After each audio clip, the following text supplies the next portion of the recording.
రాజధాని అమరావతికి seed access రహదారికి భూములిచ్చిన రైతులు తమ హర్షాన్ని వ్యక్తం చేశారు.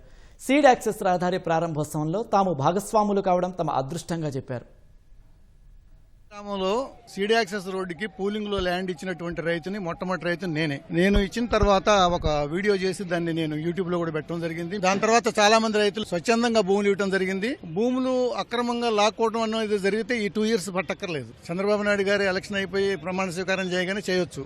కానీ రైతులకు చాలా లాంగ్ రోప్ ఇచ్చి అందరినీ కూడా బతిలాడి ఇళ్లకెళ్లి ఆఫీసర్స్ అందరూ కూడా సిఆర్డీ ఆఫీసర్స్ అందరూ కూడా 1కి 4 సార్లు ఇళ్లకెళ్లి తెలిసిన వాళ్ళతో కూడా చెప్పించి ఇవ్వని వాళ్ళందరినీ కూడా భూములు ఇచ్చే విధంగా చేయడం జరిగింది. కొంతమంది ఒకళ్ళిద్దరు రైతులు మాత్రం వాళ్ళు స్వలాభంతో కానివ్వండి వేరే పార్టీల వాళ్ళు వాళ్ళని ఎంకరేజ్ చేయడం వల్ల కానివ్వండి కొంతమంది ఇవ్వలేదు, ఒకళ్ళిద్దరు ఇవ్వలేదు.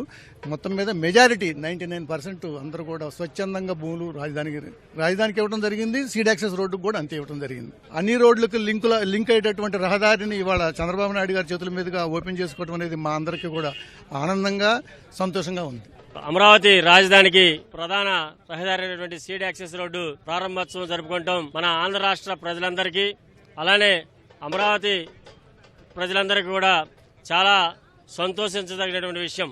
మరి రైతుల్ని ఎక్కడా కూడా నొప్పించుకోకుండా కొద్దిగా ఆలస్యమైనప్పటికీ మంచి మనసుతోటి సుదీర్ఘమైనటువంటి ఒక ఆలోచనతోటి గౌరవ ముఖ్యమంత్రి వర్యులు నారా చంద్రబాబు నాయుడు గారు అలానే స్థానిక శాసనసభ్యులు రాష్ట్ర ఐటీ శాఖ మంత్రులు శ్రీ నారా లోకేష్ గారు, ఉప ముఖ్యమంత్రి పవన్ కళ్యాణ్ గారు, అలానే మంత్రి నారాయణ గారు, మరి జిల్లా ఉన్నతాధికారులు కానీ సిఆర్డీ అధికారులు కానీ వారు రైతుల్ని చాలా చాకచక్యంగా వాళ్ళ మనసులకు ఎక్కడా కూడా ఇబ్బంది కలగకుండా మరి పూలింగ్ 35,000 ఎకరాల దగ్గర తీసుకున్నటువంటి దాంట్లో కొద్దిగా ఉన్నటువంటి ఈ సీడ్ యాక్సెస్ రోడ్డుకు ఇవ్వాల్సినటువంటి భూములను కూడా మరి ఇవ్వటం రైతులు ఆనందంగా ఇవ్వటం ఈ రోజున అమరావతి ప్రాంత ప్రజలందరికీ ఆంధ్ర రాష్ట్ర ప్రజలందరికీ కూడా రాజధానికి ఈరోజు ఒక పండగమైనటువంటి వాతావరణం అనేది మీ అందరికీ తెలియజేస్తా ఉన్నాం.